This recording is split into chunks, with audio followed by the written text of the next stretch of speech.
the guy that has been in charge for 26 years since the fall of the Soviet Union, Yes. anytime that he comes through the town, the militia collects weapons from every civilian. They will send you an official request. First of all, James, they know where every gun is. They know who owns the guns, with the exception of certain weapons if you obtain them illegally, right? Which I'm sure exists, right? But we're just talking about the legal stack that the government is aware of, right?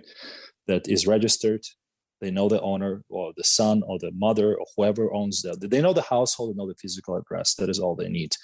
You receive a paper saying that, hey, you need to surrender your weapon by such and such date and such location. You will collect it back when our administrative mission is complete. Thank you very much for your patience. Have a great day. That's it. Wow.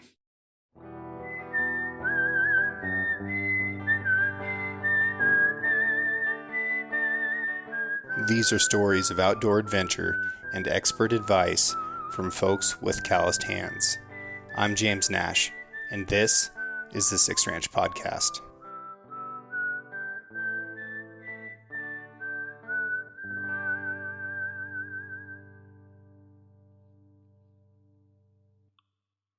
The Six Ranch Podcast is brought to you by Sig Sauer. SIG is a leading provider and manufacturer of firearms, electro-optics, ammunition, air guns, and suppressors.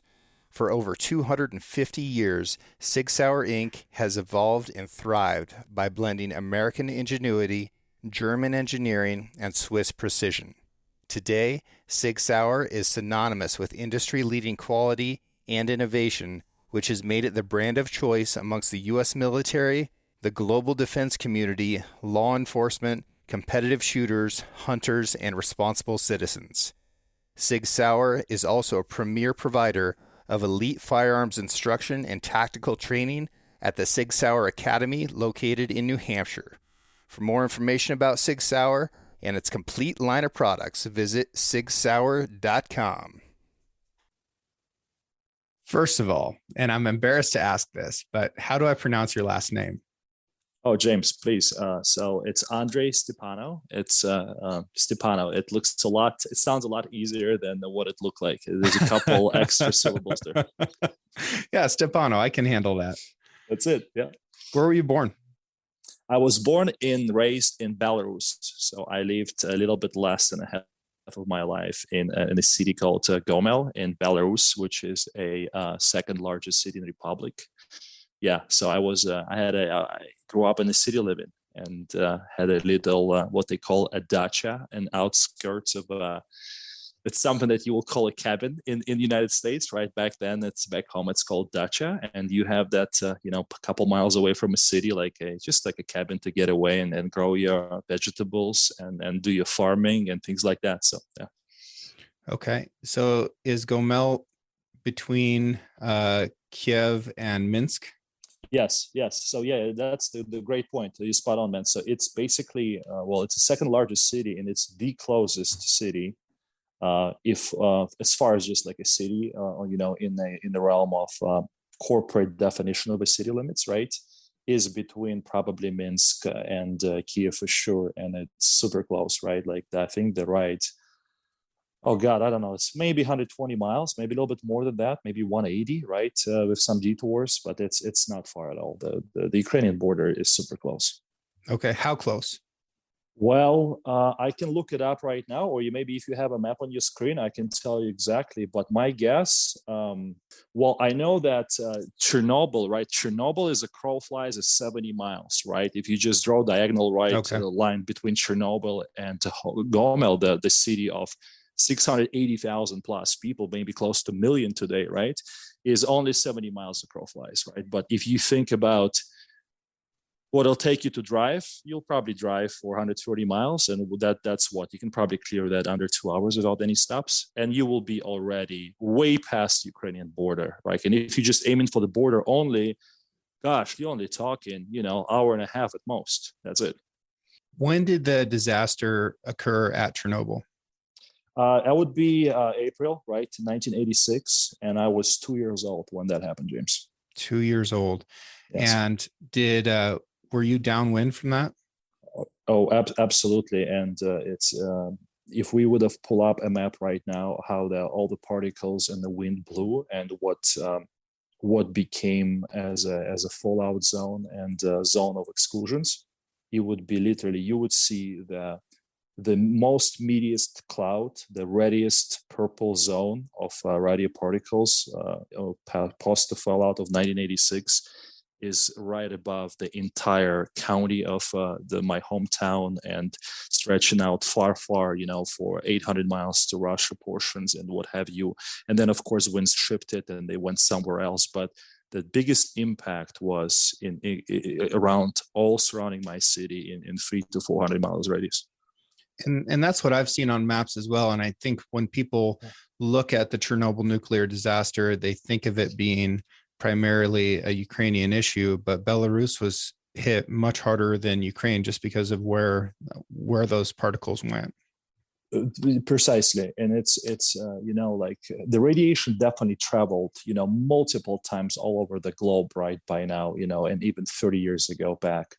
But if you do look at that, what happened initially, Kiev obviously was a capital of Ukraine at the time, had much larger population, and so did Moscow. So the question was, it's what they did was they actually quite literally, James, they used helicopters and other equipment to create an artificial wind currents to blow the particles away from Moscow, from a capital of Soviet Union back in the day. Wow. Very few people know that. Can you imagine that operation? Like, hey guys, today we're going to take off and we're going to have to push off some clouds. Let's go. Let's do this, right? So that's been done. They used a humongous fans to blow the parts of the sky away. They did that. And I'm not sure what they did in Kiev, but if that wind shifted, and if that radiation that early on shifted towards the Kiev zone, and instead of not going towards the Belarus and parts of Russia, more of the outskirts of the smaller towns, which is still big towns, right? That would have been the death toll today would have been in millions, hands down, right? And it's just by the will of God, it wasn't. That's it. So tell me about what your experience was like growing up under the shadow of that disaster. That is definitely a life-changing experience, James, man, and it's something that changes you, right? It never goes away. It's always with you. Forget about the parts that's inside of your body, right? Like there's nothing you can do about that part. That's done. And the scariest part is, for many, many years, people thought that certain particles will break down under 30 years period. And they do, right? Some of them do. But then later, the studies was done, they realized that, wait a minute, they actually don't. And they might stay in the ground or in your body or somewhere else, in animals, in the wildlife, for thousands of years. And that's what's been proven, right? So that one of the issues that people have specifically in these exclusion zones today is, all these particles are there, and if they're there, and as a summertime approaches, right, as a spring shifts with summer, and as the earth starts baking, like quite literally baking from direct sunlight and sun rays, all that particles, they become rising with dust. And whenever you kick off the dust, that's when you will inhale these particles over and over and over again. Okay. And it doesn't mean, like, a lot of bad ones already gone, yes, but it doesn't mean that that's good for you or for anybody else doing that. So for many, many years growing up back then, James, to your question, every summer you trying to get away. The moment the school was over, like quite literally, the parents would send their kids as far away as possible. Just get them out of the zone anywhere else, right, outside of the Republic of Belarus. And back then it was still a Soviet Union until 1993, right? So it's been, I was 7 when Soviet Union collapsed. And for many years, they would do exactly that. They will try to send you up north, Siberia, like almost to the Gulag territory, right? As funny as it sounds. And we'll be like, yes, I'll take that ticket. The parents like, yeah, I'll punch it in. My kids is going, done. And they'll buy, you'll have a 3 months off at summer, and they would want you gone so you don't breathe that, right? So, and on top of that, think about this way, right? When you two, so I was two when it happened, right? It's okay, like you don't know much when you two, like it is what it is. The moment when it happened is my family immediately, they found out about it in matter of days, like matter of days after. Of course, it was all under the table. There was nothing. There was a cone of radio silence, hands down. Like nobody knew anything. Like exactly what you see in HBO portions of a show in the very, very first parts. Like nobody said anything, right? And they could have easily made an announcement and prevent all that radiation from sipping into the human bodies who was living all over the place, right? They could have done it. They haven't. So we took off. Like my parents were fortunate enough and that their job was flexible enough that they completely took off, and we had relatives in Siberia, and we went all the way outside of Siberia, like just left for months, right? And of course, elderly, my parents specifically, they were young back then, they had to come back. Like James, yeah, they in Europe, as you know, they have 30 days holidays. Yes, so you can leverage that. Maybe you'll have some kind of agreement for a few more days, right? But you have to go back to work. So every one of these people had to go back to work and do their duties and do their jobs to provide for their families, while of course the little guys like myself stayed away a little bit longer. And I stayed away for almost 18 months at that time and came back 18 months later. I stayed with my grandparents. So that was the very, very first my exposure, right? And of course I can build on that and tell you how the middle school and elementary school went and some crazy stuff we had to deal with. I'd love to hear it. So for about 11 years, right, you basically, you wear a device, right? The device measures your internal body radiation. And the only time you really take off that device is you would wear it, like they'll issue to you, and let's say, hey, 4 months of the year, you're going to wear this for 30 days flat. And the only time you take off is to replace the battery and have it calibrated. That's it. And they would tell them like what's your body radiation is, and they would do that randomly throughout the school, elementary school, middle school, high school levels, trying to understand how bad is it, like how bad is your body's behaving, what are your thyroids are you subject to thyroid cancer? That was a huge thing growing up. Like I was borderline level 4 myself, and if it wasn't for me moving to the United States, right, and living on the coast and just having a ton of iodine and breathing salt air, I would probably did not fare well, but that was my case. But a lot of people did not have that luxury, and they never left. And as an outcome, man, a lot of people definitely today having a hard time having kids, having a hard time getting pregnant, men and women, right? So that's definitely a thing. So that is a cancer numbers are like, you have to look at the cancer numbers. Like you don't need to even go too far. Like why these numbers are so high? Why are people dying from cancer at the age of 45 and 56 years old? Why in such a high numbers, right? And it's all and that's all the stuff nobody talks about it, right? And Belarus has a negative population trend. That is very much true. And with everything that's happening today, right, and everything that's been taking place, I think a lot of it has to do with the cost of living, and people would probably have more kids, James, if they could afford to have more kids, right? Where they would have a family of 5 and 6 like they did back in the day. Like my stepdad, I think they had a family of 7, right? At some point, my mom had a pretty large family too, and prior to World War II, like people used to have kids, and then the things changed, right? And if your average income and your monthly income is up, $450 to $650 as an engineer in the factory, like John Deere, right? Like, well, what are you going to do? How many kids can you really afford, right? How well can you do? Even if it's $800 a month, like people do it right now, my friends and some of the relatives, right? They kind of stuck. So that's why between that and some borders openings and guys like myself and gals like myself living and venturing off to the Western civilizations and trying to look for the better ways. No doubt. I see that declining. There's a nuclear plant called Hanford in Washington State, and it's about a 3-hour drive away from me, 3.5 maybe. If something had happened like Chernobyl at Hanford, and me and everyone that I knew here in Oregon had been affected the way you were in Belarus, I would have some pretty harsh feelings towards Washington State. Is it fair to say that the Chernobyl nuclear disaster forever changed the way Belarus feels about Ukraine? That's a good question. Let me think about it for a second. So, I mean, you're all part of the Soviet Union at that point, so I feel like that the state comparison is, I don't know. James, I think you're onto something, right? And they might be. There's definitely something to be said about being a. When your plant is built in the record time and you pushed against the deadlines, and the moment you start erecting the structures, you already blew out the budget and every deadline is imaginable, because that's exactly what happened, right? And even the budget is no issue, and they simply trying to throw bodies and equipment in it to erect that in the record times, because that's what Soviet Union was.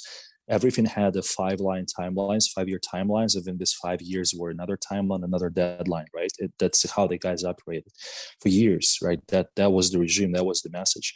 And when people forced to do that, and they ended up cutting corners and not following the protocols and level of the specification the way they should have, that is definitely what people, without a doubt, myself including, like, why would you deploy that reactor, right? Like, why did you have to say yes, and why would people, do that, right? And that's what happened. They and think about this, right? This is Soviet Union. We're talking 80s, right? This is, everything's fresh and very much so, and it's all march for the better life and communism should prevail, right? Like, this is a slogan like this all day, every day.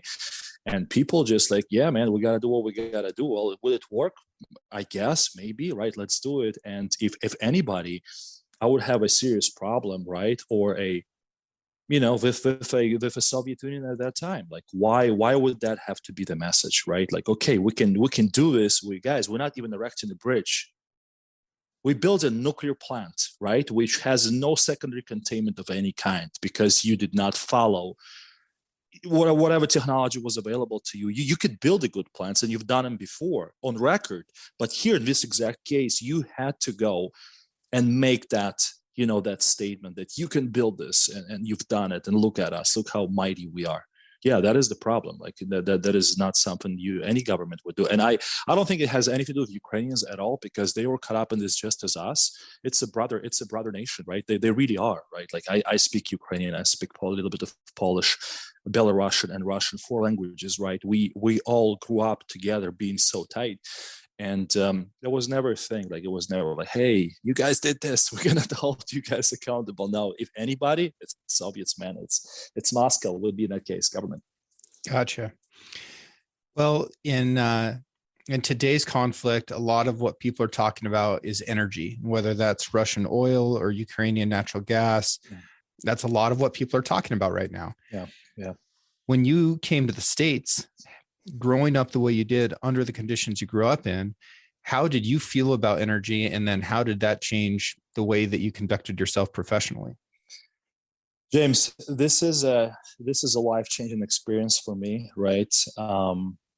Some of the Belarus and Ukraine is especially Ukraine. This is such a wealthy place, man. They pretty much have the entire periodic table of elements available to their dispense. There's such a wealthy, rich soils, south, southwest, southeast, the Azov Sea, the Black Sea, right? They have so many things in common up there, and it's a phenomenal place. I visit many times every summer, right? As remember that the trend of kids, if anybody has a little bit of money left, and if parents could afford it, they would send you away every summer for 3 months. The moment you literally, like, the last ring went off in school, and you got out of middle school, elementary, or high school, you would disappear for 3 months, and nobody sees anybody. Like, it's like the front yards of the people's houses would be empty, James. It's like a bomb went off, right? I know it's a bad comparison. Like, if parents only could afford, they would send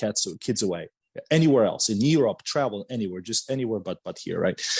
And that continued for years. And that knowing that, growing up in this, obviously, the first thing is, and very early on, like from an age, I'd say 14, right? They start, you don't take a nuclear science courses, of course, in middle school or high school at level. There's 11th grade system, right? might be important to say. So school system is compacted by 1 year less, right? Okay. So there's not 12, there's 11.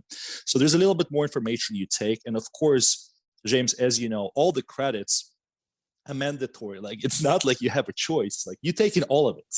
You Right. can't pick and choose. Oh, you want to be art students? No, sorry, you're taking it all, right?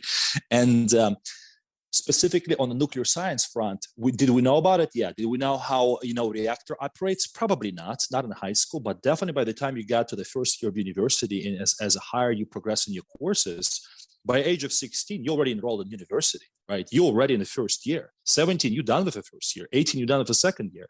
So rest assured, by age of 18, you know how the reactors are built. You know what's going on. You know what took place. You studied and watched this long enough. You get it, right? If you a little bit into this, right? And that would definitely start shaping up your message on, hey, how do you want this source? Where do you want this electricity to come from? What would you rather do? Do you like to, explore natural gas possibility and do something like GE does in the natural turbine market and Mitsubishi's and companies like that? That seems to be cool, clean. Hey, what about a fracking? Would fracking might be an option? No, right? Like back then, the fracking wasn't even a thing, but I think they played with that technology a little bit. Underground somewhere, just didn't tell the people about the outmatch and aftermatch of that. And you slowly but truly is, we always knew that in the way all the cities and structured, right? You always knew that you have to have a massive amount of energy. It has to come from somewhere. Meaning, what do you need that for? Well, look at all the apartment complexes. Look at all the places where people lived, right? You had to have large boilers and a large amount of a steam to run, for turbines, however you get that energy from to create that electricity for the cities and the factories. That was always like almost all the city were identical. Yes, granted, some of them had a dam, maybe, right? Then they had a hydro station. Great. Some of them who had nothing with running water, like you guys have in the state of Washington, right? In the Spokane, maybe, or somewhere else, right? If you don't have that luxury, what are the options? You're going to burn fossils. You're going to burn coal, right? Yep. That's all that is. And of course, gas played a huge part, especially after disaster. And as a young professional, you growing up, you thinking, okay, do I want to be? Maybe it's another step back, as James. Belarus was a very much what they called a republic at the time when they were part of Soviet Union. Is they called them a mechanical shop of Soviet Union, meaning all of the best engineers, all the best factories, and making anything that they can do in agriculture sector, industrial sector, heavy industrial sector. They built all these factories, and a lot of them were in Ukraine and Belarus. And the talent and the pool of talent, it's like, if you look compared to modern days, it would be like the closest thing I can think of is the Rusty Belt in Michigan and Detroit and automotive construction and all the way down to Peoria, Illinois. Like that would be that belt. Like imagine that pool of talent back then.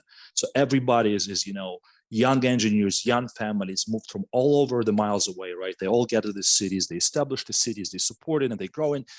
And and you grew up with that mentality that, hey, you will be most likely engineer of some sort. And of course, to your point, is like, hey, well, which direction you want to go with? Do you want to support something that backfired, or do you want to support something that will not backfire? And it's definitely shaped up where I wanted to go with energy sector. So then where did you end up?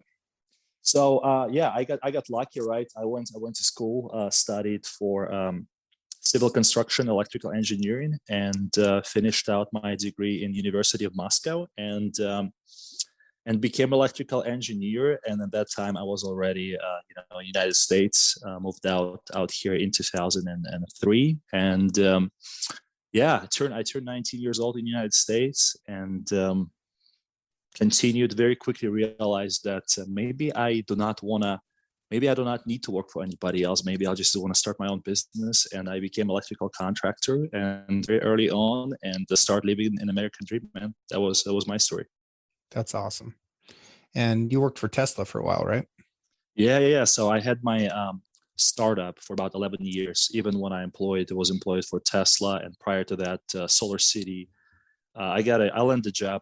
It was a time when I taught in universities for about 5 years in 4 different schools, right? I really enjoyed what I did during the day in my startup, being an electrical contractor. And we specialized in like just heavy commercial work, right?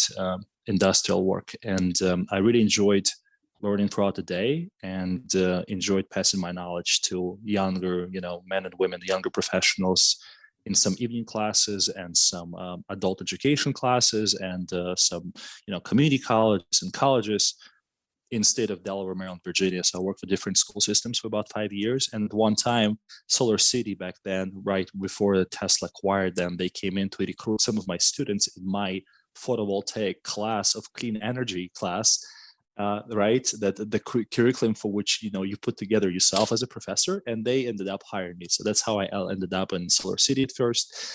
So I worked on the clean energy sector, and then acquisition took place, and Tesla was, I was fortunate and humble enough that when a lot of people during the merger lost their jobs, some of us was, lucky that we got recognized, and they pulled us to the main headquarters and pulled us to the state of California. It could be parts of Washington, wherever they've seen a need for that, right? So that's what happened to me. It's such an incredible story that you could grow up as an infant under the shadow of Chernobyl and then end up living in America working on photovoltaic projects like Solar City, and then later on for Tesla and starting your own business. That's amazing. That's an amazing story. When did you start hunting?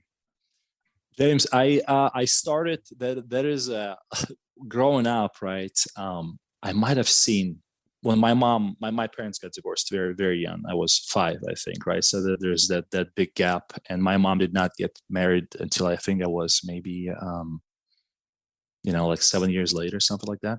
So you only see, like, at that time, like between up in the age of 11, 12, I might have seen a gun a few times in my life, only in hands of police officers on the streets, right? And funny enough, they called it militia, right? The militia was a very much is the word officially used for in government for many, many years until recently.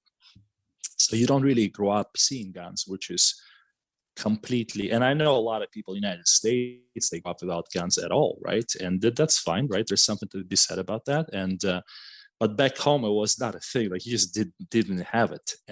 But funny enough, they teach you on gun safety courses and ROTC courses very early on, and those are mandatory, right? Like, once again, like, there's no choices, right? Right? This is not Chick-fil-A where you have 5 things on the menu. Like, you can't pick, you got to take it. So very early on, like age of 14, you take an ROTC, right? You go in and you're doing it, right? And as you get older, right, you continue for ROTC. And if you want to continue and be an officer in the Army and serve your country, right, the draft is mandatory. Everybody's going to Army, period. The only question is, A, are you going to go serve as enlisted, or are you going to be serving as an officer? That is only 2 choices you have.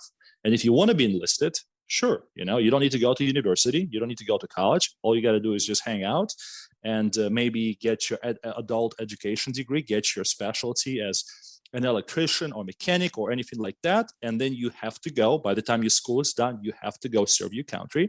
You serve it 1.5 to 2 years, you get out, and that's it. It's over. You go on with your life, you get a job.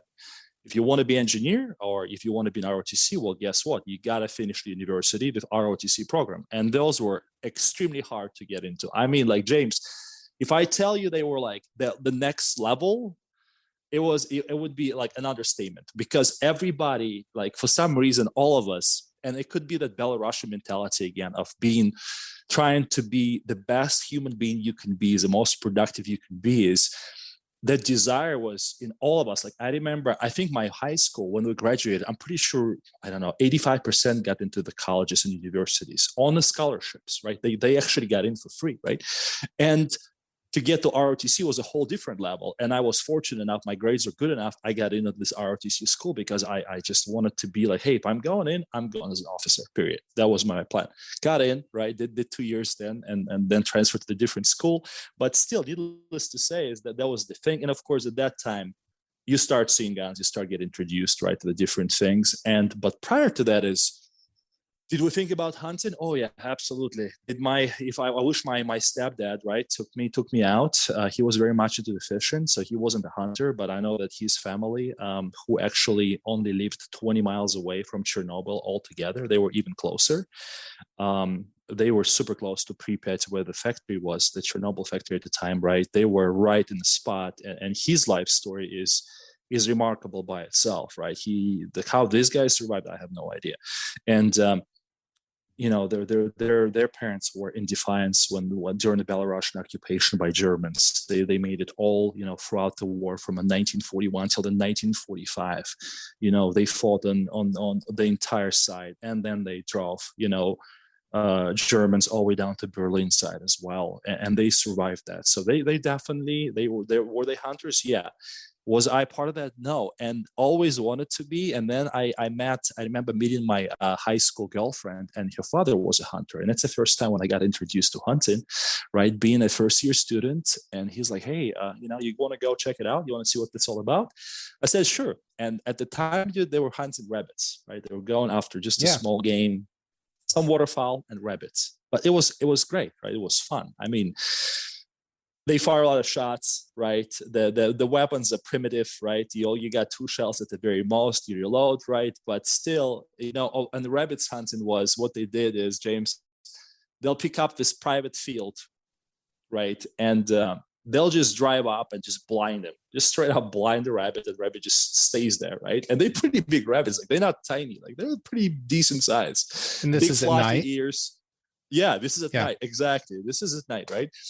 And the rabbits stood there, and they take a shot, and whoever, they drive up, and that's what they were doing, just running them in circles and getting with dogs at the time. And that's what they did. But there was no big game any time, but the boar is there, the wolves are there, right? The deer is there, like all this wildlife is definitely there. And especially after what happened at Chernobyl, right? Imagine this, James, they literally, they took, at some point, somebody took a Sharpie and drew out a certain exclusion zone on the map and said, hey, in this zone, A, you can't fish, B, you can't go. If you go, it's up to you. You're taking the responsibilities in your own hands.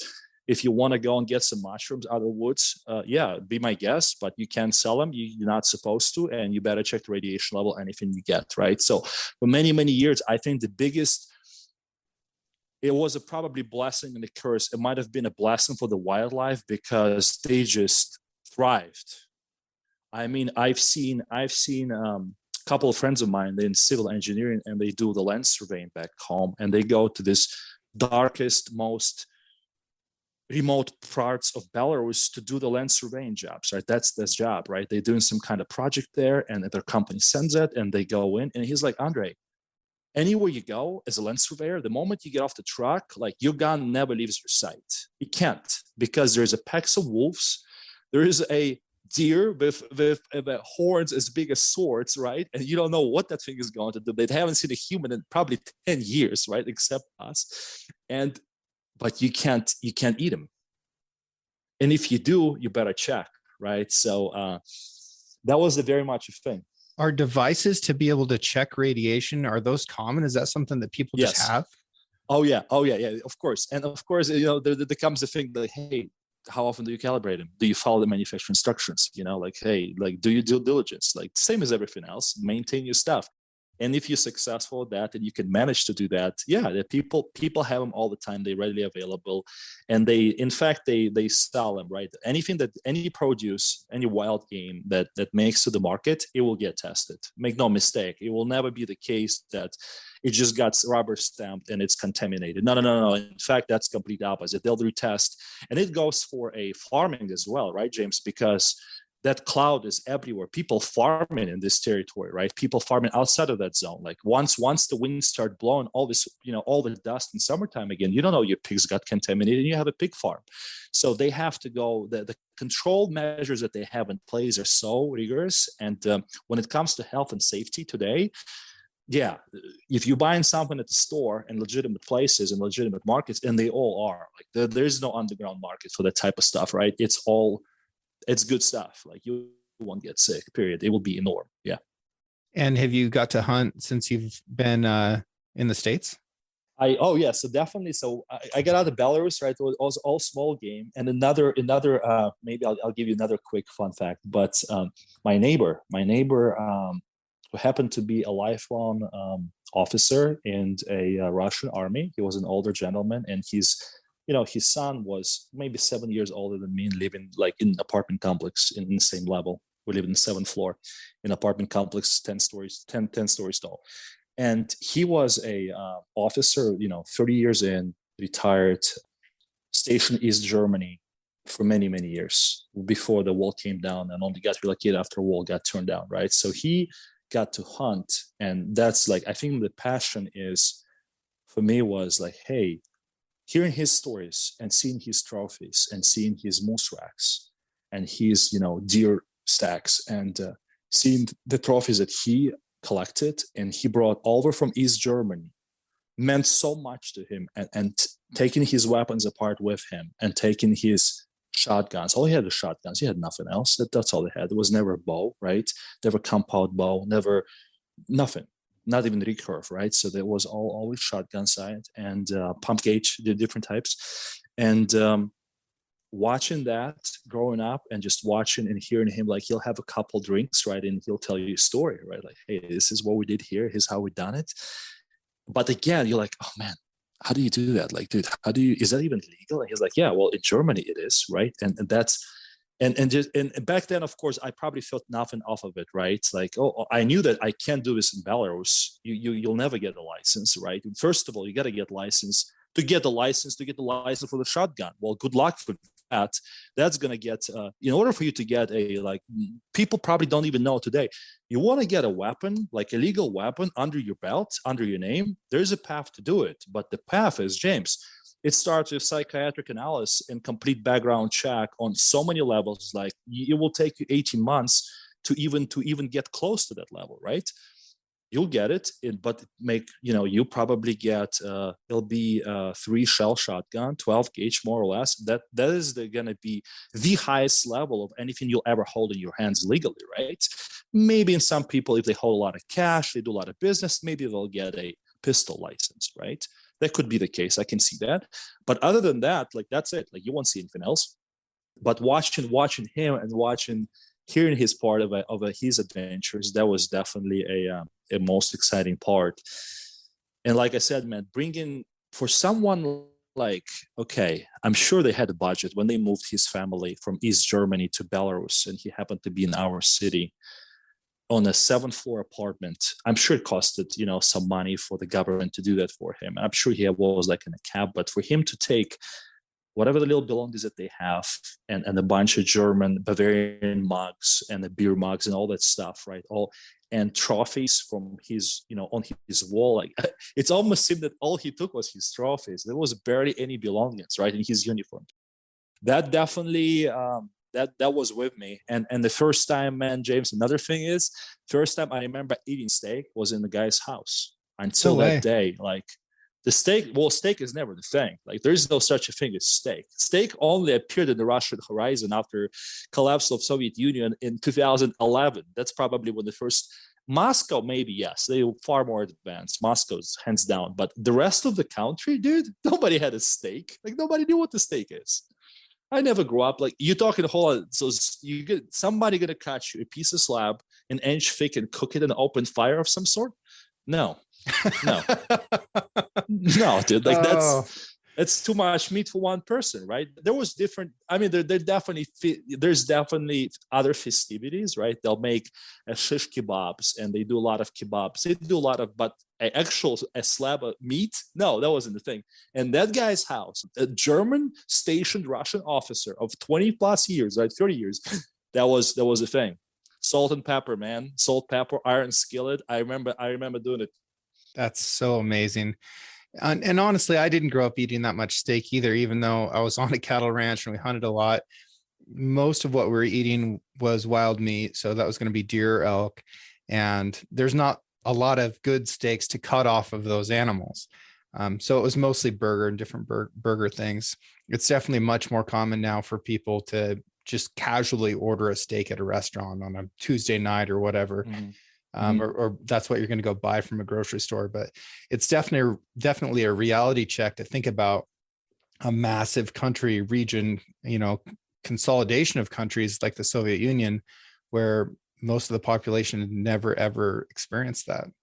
It's pretty wild. Yeah. And just to kind of add another piece is, since we're talking about this, a little bit of hunting across the border in Belarus, right? And I can't tell you what's going on there today. I would imagine a lot of it is similar because a lot of laws are transferred, right? They were inherited, and they might have changed some laws. They might have made them even stricter with all the atmospheres. And since the president is our president is 26 years in charge. I mean, the guy been in charge ever since I can remember, right? Ever since Republic became independent, we had one president, and there's a whole different conversation there. But I can imagine that they got more lenient towards people, applying and becoming a game hunters and hunters. It's always been, James, growing up. The girlfriend I was telling you about this, her parents were so wealthy. Like, James, there was like some of the wealthiest people I met, right? At that time, like they were driving Toyota and Nissans when everybody else was driving Zhiguli and Model 1, right? Like cars of Russian made, make and model. That was it's not even achievable. Like, that wouldn't even be in the horizon. Like, if you think about this for a second, and if you just put this in perspective, and here, right, you can do it. Anybody can do it. Like, all you got to do is just apply, and you can do anything you want, right? Go get a tag, go get trained, go get NRA courses, whatever it is you want, whatever your passion is, it's totally doable, and just get up and go, right? And back there is people can't, right? Only far and few, and I'm sure it's the same. And even once you obtain that weapon, like here's a fun fact, which I bet nobody, probably the audience, even know about, right, James? Whenever president visits the town, visits the second largest city, and drives through, the militia collects everybody's weapons. Wow. Let me pause there for a second, right? The guy that has been in charge for 26 years since the fall of the Soviet Union. Yes. Anytime that he comes through the town, the militia collects weapons from every civilian. They will send you an official request. First of all, James, they know where every gun is.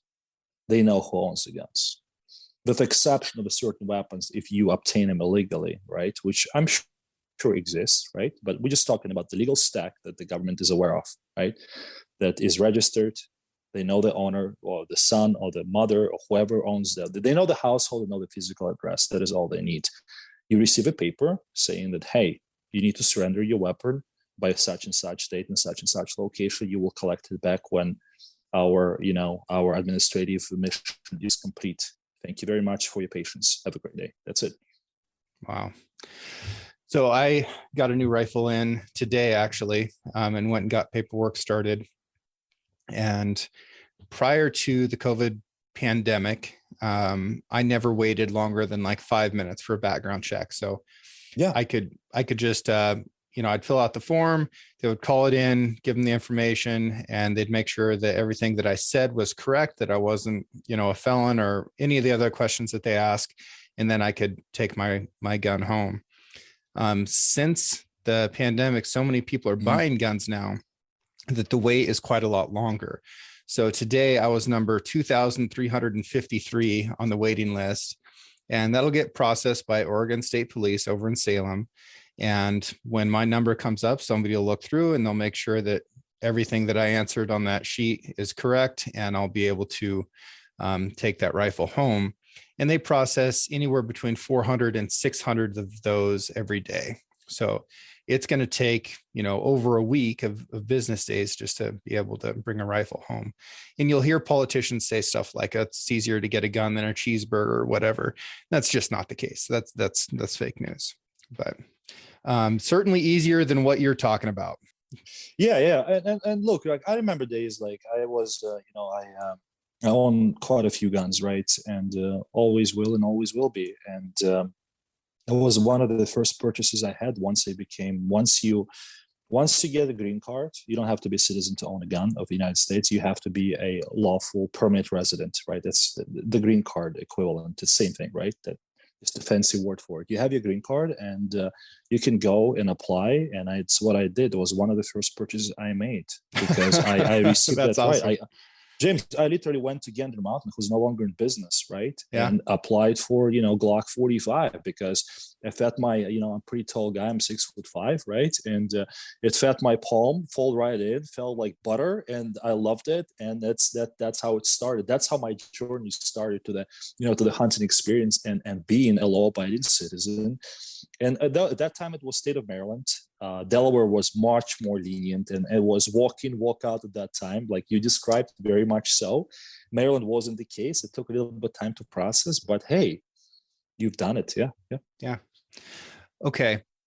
Give me your take on the Russian-Ukraine conflict right now, because I've had just a ton of people reach out to me over the last couple of weeks and ask me for my thoughts, and I don't have enough information to say.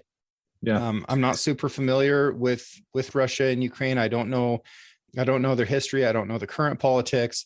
I don't know enough, but that's where you came from. I'm sure you've still got family there. Now we're starting to kind of throw some shade at Belarus for supporting Russia. It's getting complicated, and it's affecting your home. So I would love to hear your take on it. Yeah, James, thank you. So it's definitely, my prayers, right, and my heart goes out to the people down there on both sides, Ukrainians and Belarusians and Russians, and anybody, any civilians that caught up in this, all the law-abiding citizens that caught up in the middle of that is completely, totally, right, uncalled for, right, for them to be mixed up in that. But that's what's happening today. The only thing I think, if I would summarize, the more I think about this, right, is I'm like you, man. I don't have all the facts. In fact, James, I haven't been back to Belarus. Like, I don't have any siblings, right? Unfortunately, I wish I did, but I haven't been back to Belarus since I left, right? I made home in the United States. It's been phenomenal. I'm living an American dream by all means and definitions of that in my mind. And I travel the world whenever I want to with my American passport, except Middle East, right? Like I traveled to Egypt many years ago. Like, that's not the place where you show off I was there in 2006, 2007. That's not the place where you want to show off your passport. At that time, it was pretty iffy, right? You could get kidnapped, probably still today, who knows? But so I haven't been back. So for me to say that, hey, I'm a subject matter expert on the topic, no, I can't claim that. But what I do know is it almost feels like there's as many stories that there's people who's talking about it, right? And there's so many media sources, independent sources, third-party sources, CNN, MSNBC, Fox, right? They have one mission and one agenda and one brush of a certain color that they use. And there's something to be said about that, and we all understand why, right? And to me, the truth is always somewhere in the middle. Like, you got to be able to look at for their lens and what they're thinking and what they're going through, and you have to put yourself almost in their shoes and ask yourself, like, why? Well, what's happening? Why is it happening? And what's taking place and where? And I'm a strong believer that as days goes by, right, and hopefully will be sooner than later, that it's all over and behind us. The whoever people and independent sources and journalists will be on the ground there actually doing the discovery of a material and findings, the truth will come out and prevail. And I sincerely hope that the Western part of the world, right, the part I live in and I'm a citizen of, will show that in its true colors. If there would be the mission from Vladimir Putin, right, was he wanted to go in, and he was very clear in what he said that last week on Wednesday early on, right? He said, he's going in to denationalize, basically meaning he's going on to destroy a far right nationalist, Nazis sector and take him completely out of the country because they're in charge of a capital, they're in charge of the government right now. That is what he said. And he said that he wants to de-weaponize them in the process by all means necessary with anything that needed. That's his mission. And he also stated that the moment that mission is achieved, he will be gone with the wind, right? Which you can draw the parallel to what just happened in Kazakhstan, when Kazakhstan recently was taken over by another clan of the two families and the entire, internal rivalry there. He went in, and left days after, literally, right? He did exactly what they were supposed to be doing or whatever the mission was. But the bottom line is they did not occupy the left. I think if that happens, if for the moment we'll think that, okay, let's put this in perspective, and if that's truly the case, and maybe there's ground for that, and if they present enough evidence of all of that to the world, right? I'm not saying justifiable at all, but no, not a drop of blood is justifiable on either side.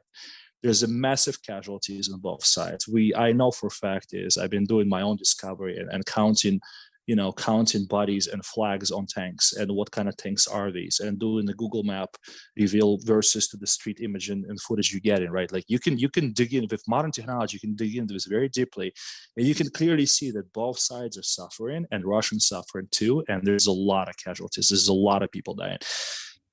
But I do believe that we just need to be just be patient, right, guys? Just don't fall into the whatever propaganda and whoever else is peddling. Just wait, just sit tight and wait, and just hold your thoughts, be collective, just like with everything else, right? Think for yourself, be decisive, do your own due diligence, find out, and then maybe just then with enough evidence presented, it will come out. That's James, that's what I'm waiting for, because otherwise it's too easy to be a victim to whatever side is, right? That's where the camp I am in, because I was in the one side and I'm on this side. I'm like, no, guys, I'm just going to take a big deep breath and think and pray, and let's just see what happens, and let's see how it plays out as far as who did what and why. Yeah, that's a very measured response, and I appreciate that. And I'm going to support you. I'm going to back you up on that, because as an officer fighting in Afghanistan, there was never a time where I was more confident that I did not know what was going on than when I was actually there in that moment with more access to information straight up than I had ever had before. That's when I felt like I knew the very least. And the farther you get away from a subject, the way we consume information now, it can sort of lead you into a sense of knowing what's going on when you really don't. And all of the news that we're getting is pretty heavily filtered by the time it gets to us. And it's much more complicated than it appears. And I do hope that some truth comes out. I'm not very expectant of that, but I hope for it. I really do. And in the same light, like I feel bad for the Russian troops. I feel bad for the Ukrainian troops. I feel bad for people on both sides. It sucks. These sanctions are really going to hurt Russian people that have nothing to do with these politics, And they're already poor. They're already in bad way. Yes. You know, that's not fair to them, but there's very little that's fair about any of this. And that's almost a word that you'd better just leave out of the conversation, because you're not going to find fairness in war. No, James, and I can't claim, like, I thank you for your service, by the way. I meant to say this very early on. Highest respects to all the veterans, and especially I went to this. I was recently right outside of Stove, Vermont, like just 2 weeks ago, last week, and I went to the local barbershop. I looked up and I went to the place, and it was the veteran-owned place happened to be, and they had, of course, the pro-Trump, the red signs everywhere. Place was great. Like, there's literally guns hanging on the wall. Like the guys, the barbers. I think everybody who actually worked there was a vet or served before in the military, and they had the U.S. Navy guys, Army guys, and the owner was a Marine. He was a Marine, right? So we got to talk, and what I quickly realized is, and I'm sure, like, James, you are, and I really appreciate what you said and your measured approach in this, and being very, very weighted and just weighing the information's coming into you, right? Because I understand your audience and the people you support, and the things that the message that comes across sometimes is completely opposite from that, right? And when I was talking to them, I said, hey guys, well, have you heard, like, what do you guys think? What's your take, right? And you have to realize is it's like a cryptocurrency, like when you got a cab driver start talking about cryptocurrency in New York City, that's a problem. Maybe you shouldn't buy it. That is not the time when you invest, dude. I'm sorry, that ship has already sailed, right? Like that is too late, dude. Sorry, I know, right? When you have a barber in the barber shop, right, and being concerned with what's taking place and hearing my accent, right, and start asking me questions and us having conversation and staying for an hour and a half longer talking about this. And he's a pro-Republican, right? He's a red as gets, right? And the entire group of the people that he's with, right? And he had guys from Atlanta, right? All the races of the gentlemen working there at the shop, right? Not one race, right? And when I asked them the questions, hey, have you heard about white nationals and have you heard about Nazis in Ukraine? Yes or no? Their eyes just, James, they never heard about this, right? I said, okay, I get it. Let me show you guys. Have you heard about who's doing what and what atrocities they committed since 2014? The answer is no. And I'll tell you, James, I highly encourage you, anybody who's listening to your channels, guys, just look at the facts of, look what happened in a beautiful city, one of the most beautiful city post-Soviet Union Republic days is called Odessa, Odessa, Odessa. It's right on the coast. It's beautiful, gorgeous, right? Look at Odessa 2014. Look what took place with fires and Nazi demonstration, and look how many people was burned alive in modern days by that movement. That is just the one event, right? Nobody got prosecuted. Nobody got arrested. Like no heads rolled whatsoever. If anything like this ever happened anywhere else, especially in the Western stratosphere, there will be, that would be the end of it, right? And they ask him like, well, what do you mean there's Nazis there? I said, guys, look at the flags they carry. Look at the site. Look at the abbreviations the guys are carrying. You do understand it's a swastika, right? Okay, this is a swastika, and they supporting the guy by the last name from 40s, whose name is Stepan Bandera, who is German Nazi soldier of happened to be of Ukrainian descent, right? And he was a Nazi Polizei. He was one of the most ruthless people there is, right? And they carrying his portraits and saying prayers in modern days. Okay, well, let's just pause there for a second. Forget about everything else. Forget about what's taking place today. Answer to yourself. Is this okay to do it in modern days today in any country in the globe? Right? And James, the answer is no. Like should be no movement of, you cannot have fascists, you cannot have Nazis, you cannot have racism of that level of any kind. Nobody should ever say, hey, I will take your life because of my belief and color of your skin or anything else that I'm not a fan of, right? That's, and if you can comprehend that, and if you find enough evidence in that, and I just hope it does come out. And I honestly don't know if it's all what they say, it's what it is, right? I just do believe that they cannot be, it's got to be a base for that, right? My mom and dad, they live in Belarus, right? They happen to be visiting.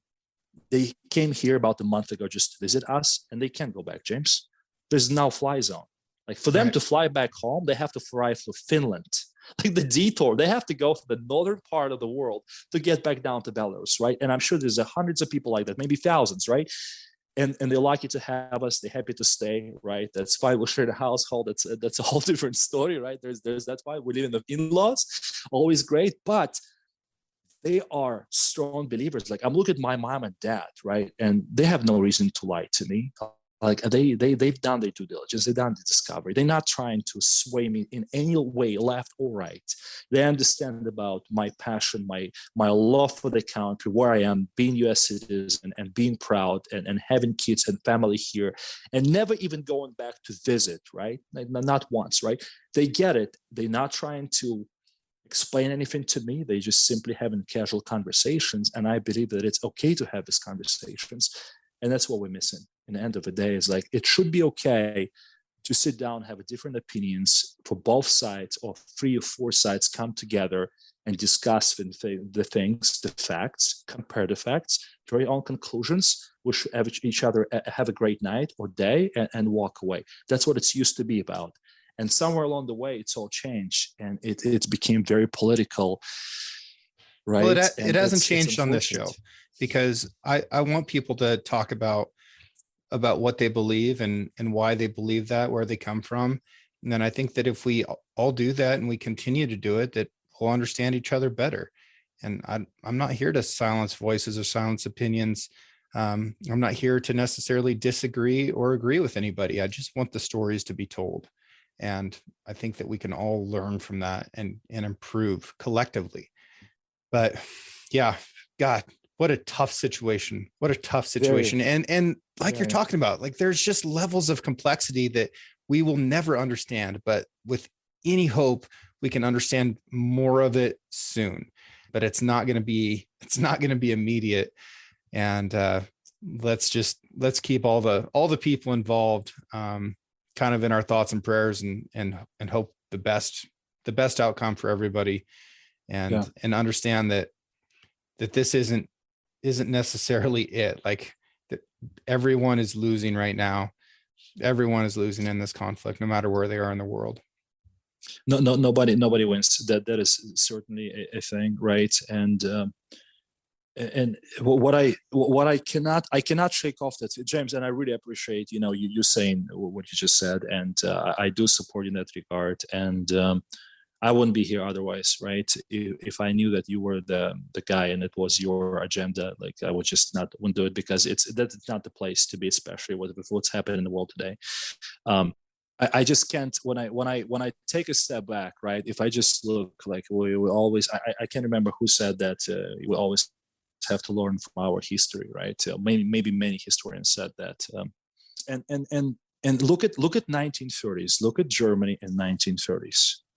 Many parties, they had a huge following, and I do mean huge following, after World War I. And one of the main parties was socialists, right? The very same socialist, the communist socialists that were to power, in Russia at the time. They had liberals. They have a more modern liberals, where they had, Republicans. They had a full spectrum of the colors. And if you look at how did Hitler persuade and came to power in that time? Like, how did he do it? Like, what happened? Guys and gals, like, please just go look at, take a history book and read about it, right? There was a time when he was absolutely powerless, and there was a huge window of a number of years. We're not even talking days, right? Like we're talking about today in Ukraine and Russia situation, when every day counts. Like, we in a day, day 6, day 7, right? This is as tough as it gets. There were years when somebody could have stepped in and said, wait a minute, can't be right. Like, could we do something about, could we please investigate this collectively? Could we find out? It never happened. And then years later, Hitler got to power. He got to where he got to, his in 1934. And then we know what happened after that in Europe and the World War II. And we know the complete outcome of that. And historians still this day, what blows my mind is they're like, well, how do we learn from that? Like, why nobody said anything? And this is, if we just think about this for a second, guys, and if Russia have enough evidence, and they do believe that that's what's taking place, and they don't want that history to repeat itself, and it's indeed maybe the very same number of 11%, 7%, 9%, 5%, whatever that number is, at the very, very high echelon level of Ukrainian government, right? Who is corrupt, I'm not saying that everybody's corrupt, no, not at all, but there's a small percentage, if they truly are in charge and they have this massive following, which is armed, and if that's true, if it's just true, if we just think about this for a second, well, somebody had to do it. Like, somebody had to do something, right? Otherwise, it might have been too late, and who knew what would be outcome of that, right? And I just can't shake that off. And the more I look at this, is I don't want us to, all of us, to repeat that, Yeah. Let's wait and see what shakes out a little bit. Well, gosh, I appreciate your perspective on this. Your story is absolutely incredible. If people have questions or they want to follow up on any of this, how do they get a hold of you? Yeah, sure, James. Yeah, look, before James, of course, once again, guys, we're not doing this to to get the clicks and likes and bait likes, nothing like that. It's all out of I'm happy to be here, humble to support James, and I do have an Instagram, right? And it's a simple it's a step STEP underscore into INTO step into. And it's actually, one of my passions is surfing. And once I've seen a Step into the Liquid movie years and years ago, that's kind of where the nickname is coming from. Nice. Yeah. It was one of the first that what got me into the sport many 17, 18 years ago. And so yeah, that's the Instagram. I'm happy to please say hi, welcome all the all the criticism, if any, or all the love. Nothing but love from my side for guys and gals on your audience, and definitely a huge fan, man. And if anything I can do, you guys follow me, I'll follow you back. That's it. Okay. Well, thank you very much again. And I mean, this is a wild story. It's a wild story, and I'm grateful to have it here. And we'll be in touch. And you got any questions about hunting, like we continue to talk about, you let me know anytime. Sounds good, James. Will do. I appreciate your time, sir. Thanks again, and I wish you all the best. And let's just be patient, and I think everything will play out. Yes, sir. Yep. So I found this old ad, and there's like dudes dressed up like construction workers, and a guy's got a jackhammer, and there's a crane, and they're moving all these big steel beams and stuff. Aladdin Stanley Thermos. Stanley, the tough, all-steel thermos bottle that's completely dependable. They're showing this thermos like falling off this building and hitting all this other construction stuff. And built to take a bounding year after year. Get the top one. Oh, it lands in a wheelbarrow. The guy grabs it out of the wheelbarrow. Now he's going to pour himself a cup of coffee. I love these cheesy old ads. And most of the time, like, they're lying to us, right? That's most of what marketing used to be, was just like telling a lie, or at least telling a version of a lie that made you think that you needed this thing. But I'll tell you what, when it's cold out like it is right now, the only way to keep liquid and not freezing in your pack is by putting it in something that's insulated. So packing a thermos in the wintertime is really smart, whether it's for a hot beverage like coffee, or if you just want to bring some water with you, which is a really important thing if you're going to be out adventuring around in this snow that we've got all over the country. And I think you should be, because it's a great time of year to get out and about. This is both a comfort and a safety thing. If you want to get something from Stanley, which I encourage you to do, you can use the discount code 6RANCH. That's the number 6 in the word ranch, and that'll get you 25% off of just about anything on their website. I encourage you to do that. They're great supporters of the show, and great supporters of this audience. And I love you guys. So stay warm out there, have a nice warm drink, and make sure you're drinking it out of a Stanley product.